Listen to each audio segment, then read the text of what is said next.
সুরক্ষিত যৌন সঙ্গমে কন্ডোমের জুড়ি মেলা ভার, দামেও কম, একই সঙ্গে সহজলভ্য। তাই নিয়মিত সঙ্গমে অনেকেই কন্ডোম ব্যবহার করেন। কিন্তু এই অভ্যাসের জেরেই হতে পারে বেশ কিছু সমস্যা, যা অনেক সময় মারাত্মক রোগের কারণ হয়ে উঠতে পারে। কিভাবে সাবধান থাকবেন? অসুরক্ষিত যৌনতার জেরে হতে পারে মারণ রোগ। সমাধান বলতে কন্ডোমের ব্যবহার। যৌন রোগের হাত থেকে বাঁচতে কন্ডোম ব্যবহারের পরামর্শ দেন চিকিৎসকেরাই। কিন্তু একদিকে যেমন জন্ম নিয়ন্ত্রণের সুবিধা, অন্যদিকে তেমনই বিভিন্ন অসুবিধার কারণ হয়ে উঠতে পারে এই কন্ডোম। জন্ম নিয়ন্ত্রণের কথা মাথায় রেখেই সরকারের তরফে এই সংক্রান্ত বিষয়ে যথেষ্ট প্রচার করা হয়।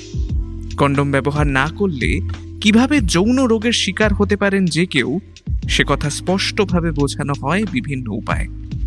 অনেকেই এর প্রয়োজনীয়তা বুঝেছেন, তাই বর্তমানে কন্ডোম নিয়ে ছুঁতমার্গ অনেকটাই কমেছে। সঙ্গমে রোজ কন্ডোম ব্যবহার করার অভ্যাসও রয়েছে অনেকের, কিন্তু এর জেরেই হতে পারে মারাত্মক ক্ষতি।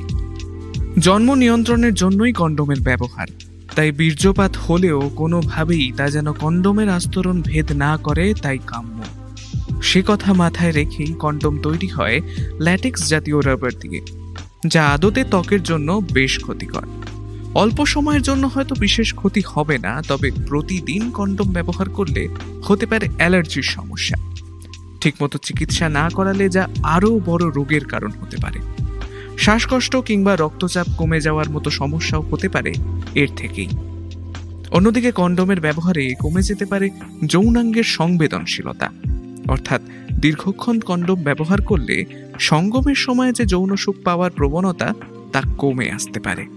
এছাড়া কন্ডোমের একটা নির্দিষ্ট এক্সপায়ারি ডেট থাকে, যা পেরিয়ে গেলে সেই কন্ডোম কখনোই ব্যবহার করা উচিত নয়। বিশেষজ্ঞদের মতে এক্সপায়ারি ডেট পেরিয়ে গেলে এর মধ্যে থাকা লুব্রিকেন্ট শুকিয়ে যেতে পারে, যা যৌনতার সময় সমস্যার কারণ হতে পারে। তবে সবচেয়ে সমস্যা হলো কন্ডোম ঠিকমতো পরতে পারা। কন্ডোম নির্দিষ্ট কয়েকটা মাপেরই হয়, সেক্ষেত্রে অনেকেই কন্ডোম পরে স্বচ্ছন্দ বোধ করেন না তাদের যৌনতার আকার অনুযায়ী। অনেক সময় যৌনাঙ্গে তা এতটাই শক্তভাবে আটকে থাকে যা সুখের বদলে অস্বস্তির কারণ হয়ে ওঠে।